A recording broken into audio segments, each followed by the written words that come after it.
Get ready for the Magic Valley Prepcast on IdahoSports.com. That's right. Welcome in another edition of the Magic Valley Prepcast on IdahoSports.com, breaking down District 4 athletics and activities week in, week out in the great state of Idaho. My name is Brandon Baney, and we are joined by Scott Burton, who usually has a catchy moniker of some kind. You know, he's got an alias that he'll go by, and most of the time I understand the references, but I got to admit, this one I'm totally in the dark on, Scott. Theodorus Maximus. Hello. How we doing, Brandon? Theodorus Maximus here. And there is a reason for that. Matter of fact, before I get into it, it was something that I put on my golf balls when I played. You know, you get the personalized golf balls. I'd put Theodorus Maximus on there. And really what it stands for is it's a little teaser to the Scott's Thoughts coming up at the end of the broadcast. Gladiator mentality.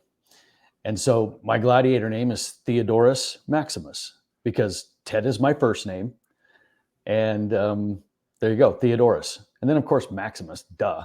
And they're coming out with a Gladiator 2, by the way. And so, I mean, I learned the Gladiator 2 thing yesterday. So I was just like, there is no doubt that this is exactly what's happening today. It's Gladiator mentality. It's Theodorus Maximus. Gladiator 2 is coming out. My all-time favorite movie. So, you know, hey, it just made sense. The cards were aligned. In a world where it took us 23 years to come up with an acceptable sequel, it's Gladiator 2. I know, right? And it's going to be one of those things to where you see the movie, it is so great, the first one, and you're like, why would you even make a sequel? Because the first one is so good. Dumb and Dumber, same thing. Dumb and Dumber 2, seriously, come on. Caddyshack 2, come on, seriously. There are certain franchises that can pull it off. I am a little nervous about the Gladiator 2 part. I mean, because Russell Crowe was, you know, are you not entertained? You know, how do you top that? You know, so I don't know, but it's still Gladiator. Yeah, I don't know. Hollywood loves beating the horse dead. That's for sure. They'll keep churning out sequels and no creativity. Denzel Washington is going to be in this one too. Interesting. Yeah, okay. I don't know what part he plays, but he's listed in the cast as being Gladiator 2. Interesting. All right. Well, like I said, normally I understand the references, but this one was totally over my head, and now that makes sense. So I thought you were telling the story about how you named the golf balls, and all I could think of was the episode of The Simpsons where Homer legally changes his name to Max Power. Not quite, but they're golf game very similar. Yeah, well, I'm not sure Homer Simpson would ever know that golf courses can also be used as cross-country courses at times, or to even know what cross-country is, but we did have the cross-country state championships last week in Pocatello, and we had some really good performances, just statewide, some incredible stories. Scott, Neela Roberts of Skyline became the first female runner in Idaho history to win 4 individual state titles. Which was really cool to see history being made there. You know, we had Rockland win the boys title at the 1A level by 2 points. And they basically got the 2 points they needed from their number 5 runner who had an emergency appendectomy only 13 days prior. So that was, going from getting the appendix ripped out to compete in its state was incredible. We did have one individual champion from the Magic Valley, Allie Black from Raft River. She is a 3-time champion now on the girls' side, and we've talked about her a lot on the Prepcast over the years. And then the strongest team performance that we saw was from the Burley boys, Scott, and they nearly pulled it off. They fell by 5 points to the juggernaut from Idaho Falls, capping what was an incredible season this year for Burley boys cross country. Oh boy, what a special season for this, Burley cross country team. This is a team that hasn't placed at state in like over 15 years, and a group of boys that started as freshmen that really just didn't know a whole lot about running, right? And they just kind of grew with their coach along the way over these years and just got better and better and better. And, this is a group that is just, they're fun. They don't take themselves too seriously, but they're committed to their sport. And, going into this tournament, this boys 4A state cross country tournament, I mean, really, you kind of figured it was going to be the big three. It was just going to be Bishop Kelly, Idaho Falls, and Burley. And which way was it going to go? Because it was going to be maybe 5-10 points that separated the three of them. And, as it came down to it, Idaho Falls won by 5 points, and then Bishop Kelly was 11 points back of Burley. And, what a great showing. And this is two teams, Idaho Falls and Bishop Kelly, that have won multiple state titles in cross country, and they're consistently strong. And so for this Burley team just to kind of, crash the party a little bit and come in and kick the door in and dang near take home a state title, I mean, that's a pretty nice feather in the cap for, the little guy in Burley. So they're pretty excited over there. Yeah, and as we look ahead to track and field season, we know Burley had a really strong team last year. Gatlin Bear, of course, isn't going to be there because he's graduating at the semester, so he can begin his LDS mission. And so everybody is going, oh boy, well, without Gatlin, Burley's going to be hurt. Burley's going to be just fine because they've got all of these incredible distance runners that also run cross country. So. Well, and that's the thing that we noticed last year about these guys is that, all the attention was put on, Gatlin and the sprinting and rightly so. And then all of a sudden, Caitlin Harper's got this cross country team that is just legit. And we're like, wait a minute, this Burley team is a little bit more than their sprinters. And so they have got some weapons here to kind of put themselves in a position to battle at state. Now, it would certainly help if they had Gatlin running some sprints, but they're not going to have that. But man, you can't say enough about these distance runners that were so good, and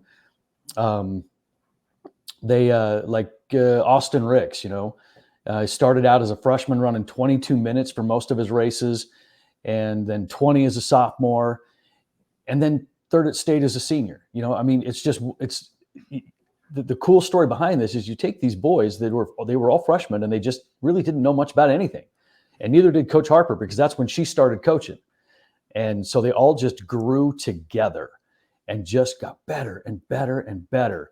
Ryan Garrett, another one, missed running for the state team after his sophomore year, and then decided he wasn't going to let that happen again. Next 2 years and ended up taking second. So it's like just a tight group. And you just can't say enough about what they were able to accomplish in the camaraderie and just how close this team was. Yeah, Ryan Garrett took second overall. Austin Ricks finished third from Burley. You had Alex Rushton take 17th. Luke Monroe finished 23rd, and Will Cox took 27th. So the top five all right there in the top 25. That's pretty good performance from Burley for sure. Oh, no question about it. So, hopefully for the Bobcats, it's something they can build on, but it's going to be one of those years that you never forget. Congratulations, Burley. Yes, and you mentioned the big three, right? Idaho Falls, Burley, Bishop Kelly. I'm looking at the top 10 here, Scott, and 8 of the 10 slots are occupied by someone from one of those three schools. The two party crashers, Alex Renna from Skyline, who took 8th, and Jerome's own Vincent Showers, who took 10th overall. Congratulations. Yeah. So, I mean, it was coming in. You knew it was going to be the big three. All season long, they had just been so dominant that who was going to run better that day. And the conditions up there weren't stellar either. Yes. It was a little chilly in Pocatello, so to kind of dig deep and kind of muscle through that cold and physical pain and sore muscles. I mean, that's a tough thing to do because on those types of courses, in those kinds of conditions, sometimes you don't know what you're going to get. Yeah, and I will mention that the 4A boys was the very last race run at 1:30 in the afternoon. So those guys had to wait all morning, all day to watch everybody else compete. I imagine the adrenaline is through the roof, and then they finally get to go on the final race of the day. So again, congratulations to Burley on an outstanding season. We also had state volleyball last week. Scott, up north, and teams from the Magic Valley came up and competed really well. Let's start quickly at the 3A level. Kimberly came in as the defending champions. We knew it was going to be tough. The field got better this year. Kimberly did take third. They had a chance to play Snake River to get back into the championship against Fruitland. They fell a little bit short. Fruitland takes first, Snake River second. Kimberly finishes third. They're still coming home with the trophy, which is a great showing. Yeah, anytime you come home with hardware, it's something special, and so for Kimberly, I know it's not the color that they wanted, but still, you still have to make your presence known at the state tournament. And to be one of these, strong programs, it's not always going to be about winning a state title. It's about being there and getting your program that state experience to when you do have that special group that comes around like they did last year. They're ready for it, and the one they lost to Fruitland in the semifinals it was contested. It was 3-2. So they could have been there, and then had to beat Snake River in the third place game. And so, they were that close. They were that close to a repeat. But again, you're bringing home hardware, and that's something these kids are going to remember. And I think sometimes coaches, we've got to realize too that kids, this is their one shot at it. And when they're done and they graduate, that's it. You're going to come back next year and maybe the next year and the next year. And so, we can get upset as coaches like, oh, no, we should have done this and that. And that's all these kids have. And so you certainly don't want to send them out with a sour taste in their mouth when they just won a trophy. And I'm not saying Kimberly's doing that at all, but I'm saying it's really easy for coaches in the mindset to fall into that. So congratulations to Kimberly. Great job. Yeah, another squad that, as you're talking about, constantly at state, building a program. Murtaugh, they go to the 1A D1 tournament, Scott, and they come home with a third place trophy as well. Troy was kind of the overwhelming favorite. They're the 3-time champions now at 1A D1. This incredible Grace team that inspired our Scott's thoughts for this week. They took second place. Murtaugh finishes third, but a great showing for the Red Devils also. Yeah, and this is a team that could have repeated as well, but they are without half their starting lineup from last year. This is, and those guys were all first team All-State too. So you talk about a rebuilding year, well, a reloading year for Murtaugh. This was it, the whole season was spent trying to get it all figured out, moving people around. There were some freshmen in the lineup. It's just, who are we? And do we have enough left over from the previous year to carry us through? Because, when you're trying to rebuild and restructure everything, you don't know what you're going to get. And, last year they knew they were going to win it. They were just that good. But this year, tell them you're going to take third. It's like, okay, I still think we can win it though. And that was their mindset going in. So they had, a few standouts at that state tournament too. Junior Mallory Kelsey, she was their go-to outside hitter at this tournament. She had 38 kills, 31 digs in the semifinals against Fruitland. She was all over the place. And their junior libero, Emerson Heatwell, 44 digs in that same match. So you're seeing a lot of these kids just dig deep, muscle through the pain, the fatigue, and all that kind of stuff. And their coach is going to say there was not a libero that was better than theirs, and that's Heatwell. Okay, and then senior Kadrian Klinger, their setter. She used her height, experience, some great setting. They're going to miss Annie Bruning though. She was a warrior, but this is a team here that you talk about a team starting here and coming here throughout the course of the season. This was Murtaugh, and they're gonna be just fine. They've got some good returners coming back, and just like Kimberly, they're establishing themselves on the state stage. Yeah. So Scott, I think you got your notes mixed up there a little bit. All those players you just described are Kimberly players. That was a good deep dive on Kimberly for sure. Yeah, it was. Sorry about that. No, hey, I did get my notes mixed up.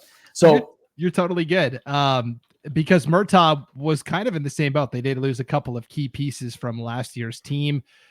They did bring back some pretty good athletes, the Stanger girls and Courtney Jensen. Yeah. And this is a team that also, relied on a couple of younger players, a couple of sophomores on the team this year. So both teams well-deserved third place trophies. Oh yeah, absolutely. So that was just kind of one of those things to where, you write something down and you put it in the wrong column, and then you just regurgitate. But yeah, there were some really good performances there from Kimberly, and you're absolutely right. I mean, we talk about that repeat mentality from Kimberly. You can't go into a tournament and not think you're going to have a chance to repeat. And I think that's what Kimberly was thinking too. It's like, we got a shot here. Even though we lost a bunch of these players, we still have that shot because we have established ourselves.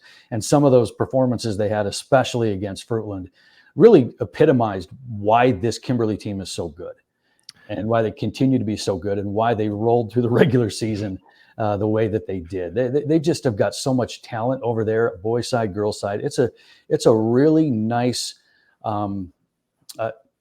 place to raise good athletes because they've got them all over the board. And we'll talk a little bit about their football team later. It's got the same great problem.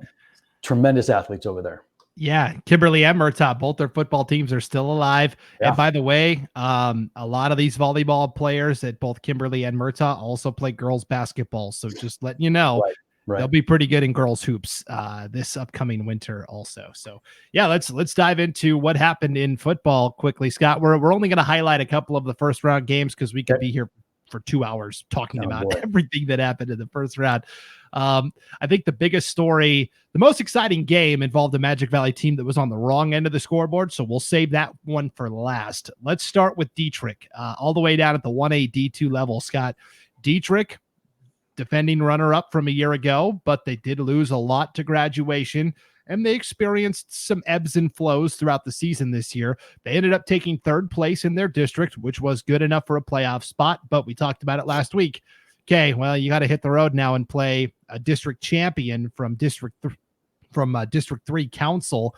Tough drop for the Devils. Dietrich says, yeah, we don't care. That's all right. We went over, and Dietrich gets a 50-28 victory. Scott, they fell behind. I mean, Council scored the first touchdown of the game. Dietrich never caved to the pressure. They recovered 3 different fumbles by Council and used those turnovers to bankroll a big lead that Council could never quite get back into. So well-deserved win for the Blue Devils. Well, and there's the pedigree of somebody that's just been around in these types of games before. I mean, when you think about it, Dietrich played for the state title last year, and they lost Cody Power to graduation. That was their star quarterback and Mr. Everything for Dietrich. How are they going to replace this kid? And that was really all the talk coming in, because who was it going to be? Well, what do? You take one of your wide receivers in the name of Connor Perkins, you throw him at quarterback, and then let's see what he can do. And what does he do? He throws for 3 touchdowns in that game and runs for 188 yards. So, they found their guy, and they were unwavered after that first initial drive, and they fall behind and they force some turnovers, and they get it going. Rez, Norman, Torgerson, they all catch touchdowns, and then the Dietrich machine that is just perennial, just rolled. And now what do they get next week? A rematch. Yeah, Connor Perkins definitely ate his Wheaties, Scott. He completed 8 of 12 passes for 117 yards and 3 touchdowns. He ran for 188 yards and 2 touchdowns. He also led the defense with 14 tackles and a fumble recovery. Also. Of course he did. Yeah. So he's going to have to eat like 2 bowls of Wheaties, though, and everybody else is too, because in the quarterfinals now, they're going to travel up to the Kibbe Dome in Moscow to play this juggernaut that is Kendrick. Kendrick comes in on a 22-game winning streak, Scott. They have not lost since a 2-point loss to Genesee in October of 2021. But the one team that nearly knocked him off on this incredible run was Dietrich last year in the state championship game. Oh, that Kendrick machine is just something special, isn't it? And you're right. One of the very last teams to ever challenge Kendrick was Dietrich in that state title game last year. And you and I were on that call, and it was a fantastic football game. And so it's interesting to think about, okay, what kind of motivation is that going to serve, for Dietrich? But then again, you also have to realize too, that you've got pretty much a bunch of different players as well. But it's going to be a rematch, and this whole bracket is Kendrick's to lose, like it is every single year. But let's see if Dietrich can give him another good game headed up to the Kibbe Dome. Definitely. When we look at the quarterfinals for the 1A D2 level, Scott, all three teams from District 4 are still in it, where Camas County had a first round bye as the district champion. They will now welcome in Garden Valley, a team they beat already this year, Scott, 50-14. So, I mean, we think the Monsters look pretty good to move on.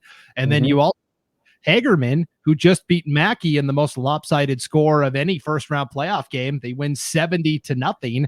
Hagerman now has to travel all the way up to Mullen. It's right there on the Montana-Idaho border in North Idaho. To Mullen St. Regis Tigers. This is a game that is a Saturday, 1 p.m. Pacific time kickoff, Scott, on IdahoSports.com. Video coverage. I'll be on the call. Should be a really fun game. Yeah, boy, what a long trip, and that's you start to think about, how does that affect a team? You're starting to get, when you get into these brackets, these state brackets, you could travel from the bottom east part of the state all the way to the panhandle. There's just no limit on the geography there because it's all seeded. And here's another long bus ride. And, for Hagerman, boy, did they bust onto the scene this year. We've talked about them a couple of times already. They're going to have their hands full, but, man, they are playing some good football. This is their first time in the playoffs in some time. I believe 2015 was the last year that they were even competing in the postseason. I mean, they didn't even have a team for a couple of years because numbers were so low. So it's been great to see this renaissance from Hagerman. Last week, Martin Gonzalez scored 5 rushing touchdowns. Wyatt Mavenkamp threw a couple touchdowns. Kai Kendall scored. They've got Kai Kendall and Wyatt Mavenkamp, the quarterback, and Martin Gonzalez, and then this really tough as nails fullback, Wyatt Hoskevek. And I've kind of unofficially dubbed them the 4 horsemen of Hagerman, and they've been really fun to watch this year. So, yeah, boy, what a magical season they're having right now. So I wish them the best of luck heading north.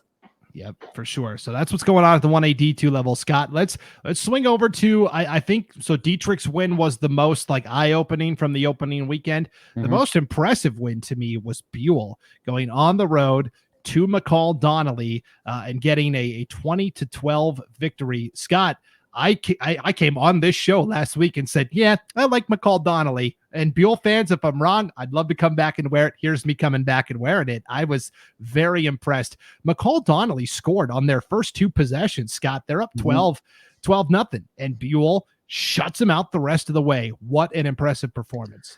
Yeah, what a huge performance. And I took Buell, by the way. Just I know. So you know. Okay. I'm way behind in the standings now, in the Pick 6 standings because of that.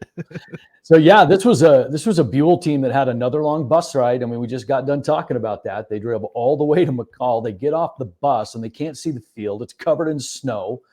And that's not what's been going on down here in Southern Idaho. It's actually been very, very nice fall down here. But yeah, they get up there, it's snow covered, and they fall behind 12-zip just like that. And they kind of got it together. They realized at that point, it's like, we got to make this physical. We got to do what we do. And Buell's just one of those teams that, they have to get physical at the line of scrimmage, because if they don't play that style of game, they're really not going to be successful. So the big story though was the final minute, and the final minute was epic, because here we go with a home team, McCall, ready to punch it in, tie it up, take the lead, whatever, win the ball game based on what they do. And they get 7 plays from the 3-yard line or closer, and they cannot punch it in because Buell defensively stood them up at the line of scrimmage, pursued to the football, and boy, what a defensive stand for the Indians at the end of that game. How did they get 7 cracks at it?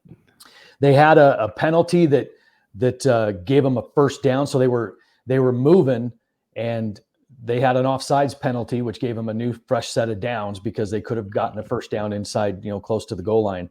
And then, they had a couple of dudes, Gabe Finley and Riley Brunson, step up for them and just absolutely dominate. And there was some cat and mouse going on, because if you go back and watch that, Paul was on that call and it was video. And you go back and you watch that thing and it's like, yeah, there's a little cat and mouse, timeouts, whatever. But it just seemed that Buell was scouted them so well that they knew what they were going to run. And, shout out to their, defensive coordinator, Coach Sisson, who did a great job game planning that. And, their mentality in Buell is they're going to defend every inch of grass, no matter where it's at, whether it's at the goal line, whether it's at midfield.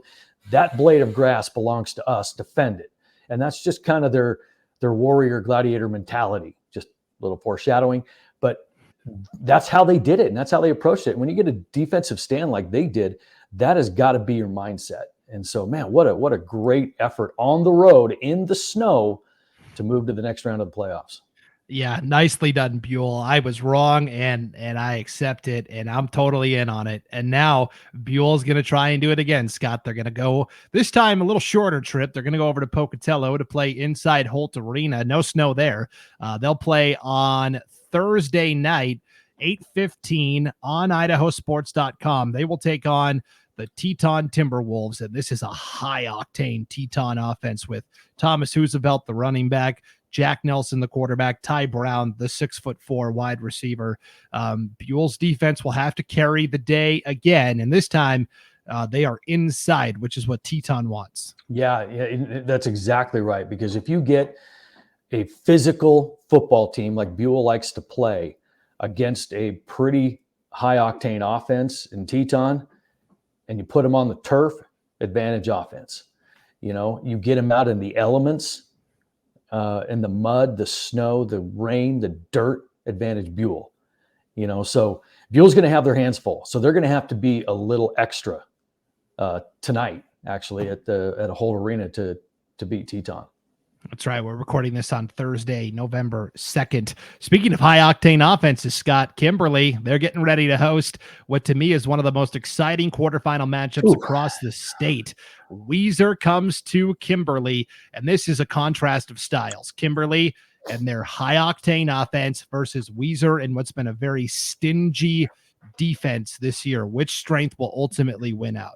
Oh, boy, I tell you what, talk about strength versus strength. And, the storylines are, you take a team like Weiser and head coach Tom Harrison, the winningest coach in Idaho history, and just known for stout defense, toughness, running that wing tee that is just so difficult to stop sometimes when it's run correctly. And that's just their MO. And then you kind of flip it over and you've got a team like Kimberly who just has so many weapons offensively that they can just strike anywhere at any time. And so it's going to be strength against strength. And, the knock on Kimberly has been over the years is they just can't get over that hump. They would advance to get through the quarterfinals, maybe get to the semifinals, but they just could never get over the hump. And I took them this week in our picks just because I just want to see Kimberly get over that and get going a little bit more, not go one and done or play 2 games in the playoffs and be out when they're really, really good. But I tell you what, this is a tough draw that Kimberly has against Weiser.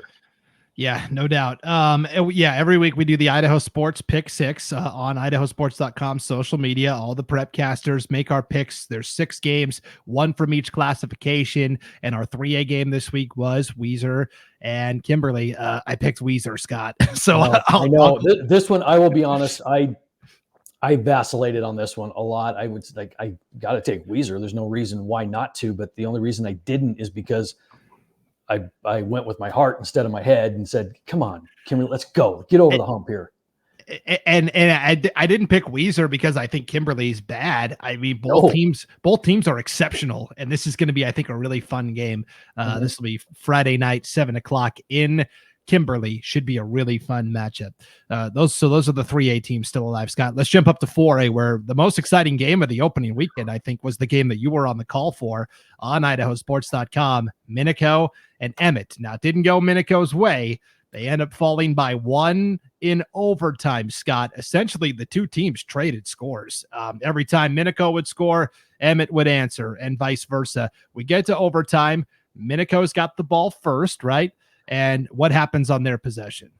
Well, this was one of those games to where whoever had the ball last was going to win it. And it was just, before I get to that, the thing that was hanging around this entire game were the extra points, the just throwing the score off just a little bit to where it was like a 1-point lead, and then it was a 1-point lead. Then it was tied because somebody missed something. And then in the end, it all balanced out to where we go to overtime, tied at 27. And then we get into overtime. Minico's got the ball first. And by this time, teams are scoring. I mean, it's defense is not winning the day at the moment. And so Minico scores. They try to go for two. Carson Wayman, their quarterback, who's just had a whale of a ball game, gets stopped short. And now all of a sudden, it's like, holy crap, what's going to happen now? Because all we need, or all Emmett needs, is a touchdown and an extra point. And so the story behind Emmett is, their starting quarterback, Shivey, goes down in the first half. He got tackled hard, and it was, concussion type of situation. So he's done. Well, Isaac Brennan moves from running back to quarterback. And so they started running a wildcat formation the entire second half and some of that second quarter with Brennan just kind of leading the way in the wildcat. And then all of a sudden, Brennan starts to throw the football a little bit. And you talk about a kid that was just Mr. Everything for this Emmett team. Go to that overtime, and it's third down, and they run a pass play, roll out right side. Brennan hits his man, and now we're tied, an extra point away. They trot on their kicker, which we haven't seen a lot of, and I think he cleared the crossbar by about maybe 6 feet, and ball game over. And it was just a one of those great epic football games to watch, but a heartbreaking loss for Minico, because that was a special group of kids Minico had under first-year head coach Sherm Blaser, and not what they wanted, especially on their home field, but that was a good football team in Emmett. Yep, 34-33. Emmett gets the win by 1 in overtime. And so congratulations to the Huskies. They'll move on to play Bishop Kelly in the quarterfinals this week. And Scott, the only team still alive from the Magic Valley is Twin Falls, because Burley lost to Bishop Kelly, and Canyon Ridge went on the road without their starting quarterback and fell to Hillcrest. So it's all on Twin now, and Twin got a nice, tidy win over Lakeland in their playoff opener. They win 28-12. Austin Crum throws 2 touchdowns to Wyatt Salazabal. Dalton Carter scores on a blocked punt return for a touchdown. Twin Falls was up 21-0 in the first half and kind of powered down from there. But now they're going to host Skyline, and this is another one of those very interesting matchups that is tough to predict. I picked Skyline in this game. Scott, this was on our pick 6, right? Yeah, it certainly was. I took Twin just to kind of stay loyal to the to my area, but this Skyline team is really, really good. They are going to give Twin some fits. But the thing about Twin I like is that they are just from top to bottom about as solid as a football team as you can get. And if they can keep Salazabal just rolling like they have all year long, I mean, this is a team that really could advance deep into the state tournament, and Skyline coming in with their record of 7-3. They had a big win over Idaho Falls, winning that one 45-6. But, this is going to be a challenge for Twin. But I like Twin in this one. So when we did the pick 6 a couple weeks ago, I was the only person that picked Twin Falls to beat Minico, and they loved me. I think they're going to be ready to roast me if the Bruins do come through and beat Skyline. Skyline's the proven program. They're the 3-time defending state champs. The one interesting thing is, Scott, that Skyline, for the most part, during this recent run of dominance, they haven't left Holt Arena very often. They've pretty much just set up residency there and done their thing. This is the first true road game that they've had to play in the playoffs in some time, having to travel to Twin Falls, playing outside. That could tilt things the Bruins' way. Well, and I think that was one of the reasons that I really kind of leaned Twin this way, is because you get Skyline out of their comfort zone, and Twin being as good as they are, Twin's only loss this year was to Pocatello, and Pocatello's a pretty solid program too. But you get Skyline in a place that they're maybe not so used to playing in the playoffs. Well, Twin has an opportunity, and these types of opportunities don't come around very often. And that's why I just think Twin's going to be ready. They're solid, and I think this is going to be a really good football game. Yeah, it's going to be a fantastic battle for sure. Friday night, 7:00 in Twin Falls. 2A, Scott Declo had the first round bye. They will now host Grangeville. Grangeville is a fellow district champion, but their Max Preps ranking was so low that they are the 8th seed now. We both like Declo in this matchup. Grangeville is a team that's low on numbers, whereas Declo's got strength in numbers and looking to keep their undefeated season going. Scott, you'll be on the call for this game. It's Saturday, 1:00 from Declo on IdahoSports.com. Yeah, this is a solid Declo team. They're opening up as the number 1 seed, hosting the number 8 seed Grangeville, and really on paper, kind of a lopsided matchup, but that's why they play the game. But yeah, 1:00 Saturday, and I just see Declo rolling in this one. Yeah, and then at the 1A D1 level, Scott, a lot of Magic Valley teams still in the mix, including Oakley, the number 1 overall seed. They enjoyed a nice first-round bye last week, and they will play Notice, the champions from District 3. Kind of the same thing with Grangeville. Yeah, they're a district champion, but their Max Preps ranking was so low that Notice is now the number 8 seed. Notice is a little banged up. Oakley is not, and the Hornets should be favored at home Friday night, 6:00 on IdahoSports.com. Another game you'll be on the call for, Scott. Yeah, I've got this one as well, Friday night, and I see Oakley rolling here as well. Notice is a good football team too, but they, like you said, they're coming in a little banged up. They're running out of weapons, this Notice team is, because they've lost their quarterback, their star running back, and it's going to be Grayson Benitez for Notice. And you're going to hear, if you tune into the game, you're going to hear his name a lot. This is the only guy that really they got left that can just carry the mail for them. I mean, he's got 1,800 all-purpose yards and 30-plus touchdowns, and this is the do everything right now for Notice. And for Oakley, defensively, stop Benitez and then do what you do offensively. I see Oakley rolling in this one as well. For sure. Who else is still alive in the 1A D1 bracket? Murtaugh is. They got over the hump and beat Lighthouse after falling to Lighthouse last year in the opening round of the playoffs. No problems this time. Murtaugh won 64-26. Quarterback Sawyer Young rushes for 221 yards and 5 touchdowns. So it's not just Junior Benitez. It's not just Eli Merrick. It's also the quarterback Sawyer Young. They will play Logos, another similar high-octane offense. They spread it out, though, and like to throw the ball. This will be on Friday at 4:00 Pacific time from the Kibbe Dome in Moscow. Scott, I'll be on the call for this game on IdahoSports.com. Really, this game will come down to, can Murtaugh control the clock and keep that Logos offense off the field? I don't know. I just have a feeling that this one is it's going to be the over. I think there's going to be some points in this one. Take the over, and it's on turf. Yeah, you're gonna be making some calls on this one. This should be a fun one, just because it's going to be so active, I think. But yeah, Murtaugh is going to have to find a way to slow down this Logos offense, which is just a juggernaut. So on the road in the dome against a powerful offense on turf, that's going to be a tough task for Murtaugh. Yeah, and the one thing they do have going in their favor is playoff experience for Logos. This is the first playoff game in school history, in the history of the school. They've only had football for 3 years, and so this is their first playoff game. Eyes might be a little wide just initially to start, so if Murtaugh can get off to a hot start, that might really put Logos behind the 8 ball. On our 8-man Prepcast that we do, Coach Lane Kirkland reached out to Todd Jensen, the Murtaugh coach, and what he got back was, we're dialed in. We are focused and we are ready. And they sound like a team on a mission. Murtaugh does. It'll be interesting for sure. So, well, you know what? And the funny thing about it is, I mean, you take a look at what's going on in the fall at Murtaugh, and a small school like that, their volleyball team does really well. Their football team is doing really well. Don't tell me those don't feed off of each other through the hallways in a school, because they do.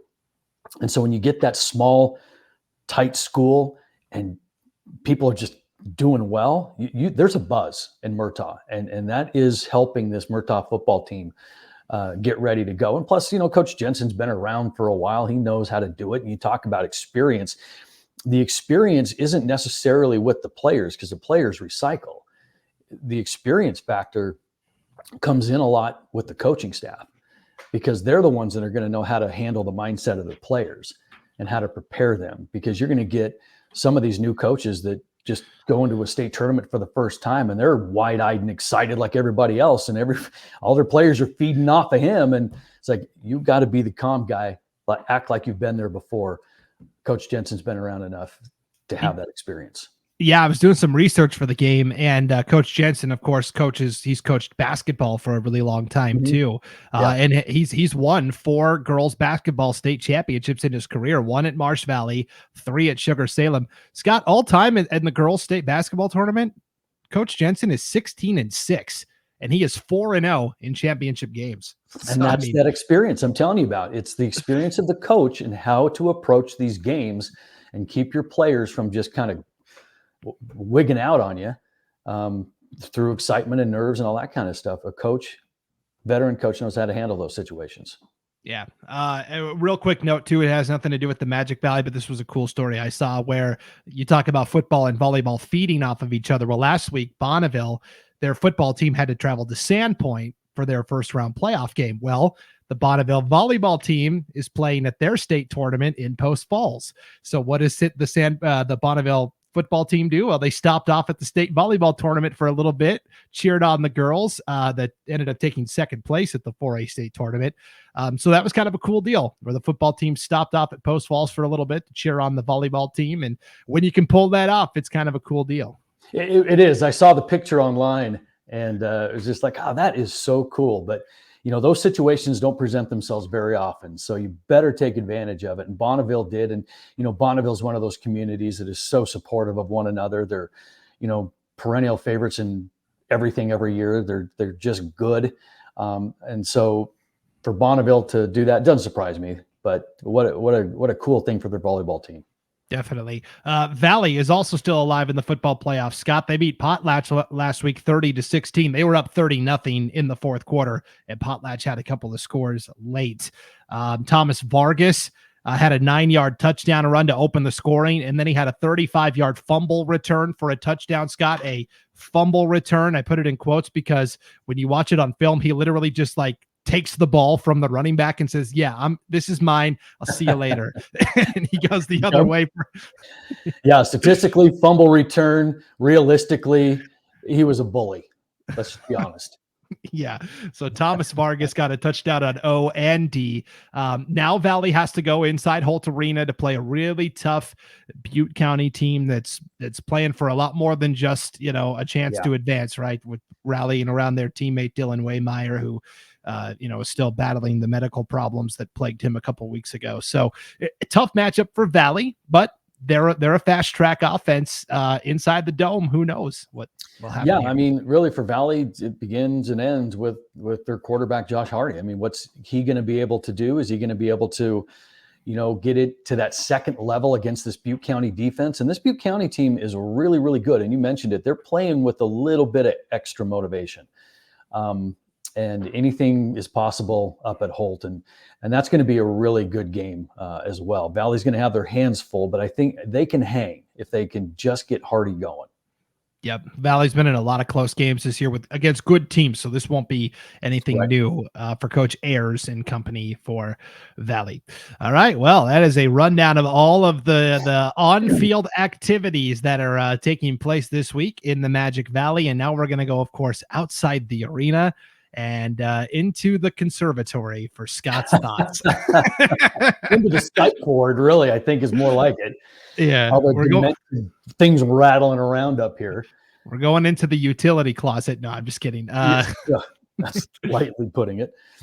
The theme for this week's Scott's Thoughts was all about, digging deep. And we were inspired by the story of the Grace volleyball team that had to win 3 matches over 13 sets over 6 hours of competition to earn their way to state. They started at 6 p.m. By the time it finished, it was past midnight, and they just had to continually go to the well and keep digging and keep going back for more. And that's easy to do once or maybe even twice, Scott, but I wanted to know, how do you continue to go to the well and continue to try and dig deep time after time after time? And so those are this week's Scott's Thoughts. Yeah, when we talked about this topic, it was really about pushing yourself to the limit and getting that extra, because we all can get psyched up for a game, but to have that little extra when you're tired is really what it's about. So this one is about kind of pushing limits and gladiator mentality and those kinds of things. So here we go. It's the state cross country meet, and you're the coach of one of the most talented runners in the state. On this stage, it's time for your athlete to shine. All season long, he's been shredding the competition and not really being challenged. This is his moment. As the race begins, your runner comes out of the gate hot, setting a blistering pace, and it's enough to ensure a lead at the midpoint of the race. However, with 800 meters to go, your athlete runs by you on the way to the finish line, but there's something wrong. The look in his eyes as he passes tells you all you need to know. With 500 meters left, the field is closing in fast, and by the 200-meter mark, the dream is over. A third-place finish was not supposed to happen. So why did it? What did you see in the eyes of your runner? Well, if you've competed long enough, we've all seen it. It's that vacant look where physical fatigue meets mental exhaustion. And the ability to push through, well, that's the light that just went out in your runner's eyes. The gladiator mentality. The ability to fight forward and the strength to overcome physical and mental exhaustion. It's something that separates the great from the good and the first place runner from your third place athlete. A while back, we talked about the power of the mind, and what the mind believes, the body will follow. Well, this week we take it a step further. It's one thing to psych yourself up for the big game and not crumble under the weight of the moment, but it's something completely different to reach physical exhaustion and find the mental fortitude to push past our limits. And this takes the mental side of sports to a whole new level. You see, your body can withstand almost anything. It's your mind that you have to convince. Research suggests that the mind has a built-in safety switch that shuts itself down before your body reaches its physical limitations. And for most of us, that's where we shut it down too. That's the point where the effort plateaus, the workout ends, and we call it a day.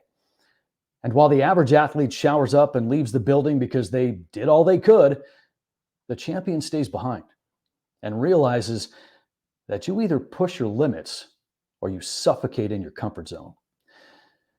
In the crucible of competition, the mind and its unrelenting grit must forge a bond where the will must be stronger than the skill. The problem is, how do we do it? How do we take the leap from packing it in when things get uncomfortable to welcoming the struggle and knowing that there is more in the tank if we're just willing to believe it? Well, first of all, you got to remember this. There is a difference between pushing limits and being reckless. And all athletes who journey down this path, you have to understand that all bets are off if you don't take care of your body. This includes nutrition, sleep, hydration, stretching, strength training. You get the idea. That has to come first. Now, that said, the mind is the birthplace of both good and bad habits. And a lot of trainers believe that the mind must be developed prior to the body, and that most coaches spend too much time on the physical and not nearly enough on the mental. For late in the game, when they need their exhausted athlete to make a play, that light in their eyes dims, and the physical overtakes the mental. What an athlete has to realize is that getting to this level of gladiator mentality takes unwavering discipline, or everyone would be Maximus. The key is to familiarize yourself with fatigue to the absolute point of exhaustion. For example, in practice, if your coach has conditioning at the end of practice and you're running ladders, push yourself so hard that when you finish, you feel like you've reached your limit and there's nothing left in the tank. And then do one more. Apply this philosophy to the weight room, to the classroom, to the film room. Apply this mentality to life. Test your limits and teach yourself to push beyond them in all aspects of life, because limits are nothing more than your thoughts. And your mind is a battlefield. Don't be its soldier, be its commander. and realize it's not going to happen overnight. But if you quit, it won't happen at all. And while you are pushing yourself to the brink, you smile. No, seriously, you smile. As you push yourself past your limits, research does suggest that smiling in tough moments changes attitude. And better attitudes burn less energy. And better attitudes are more relaxed. However, you still have to be committed to the change. You don't always have to be motivated. You just have to be disciplined. And discipline is doing what you hate to do, but doing it like you love it. And that's why there are not many gladiators. However, when you do encounter these champions on the field, pitch, court, you know who they are. They're recognized by their capacity to always find another gear, their ability to always make the big play, their dogged determination to not succumb to the physical. These are the warriors who don't let their worst enemy live between their ears. Look, physical fatigue happens to everyone, but when it dominates the mind, the wrong party is driving the bus. Overpower, overtake, overcome. It's a mindset, it's an attitude. And this attitude, although elusive to most, is what can make the difference in the color of trophy won at a state tournament. In closing, we all get tired to the point of stopping. We all feel like we've reached our limits and can't go on, and we all come up with a million excuses as to why we quit or didn't give the effort of a gladiator. When my body gets tired, my mind says, this is where winners are made. When my mind gets tired, my heart says, this is where champions are made. Average people quit when they're tired. Gladiators quit when they're done. And those are Scott's thoughts.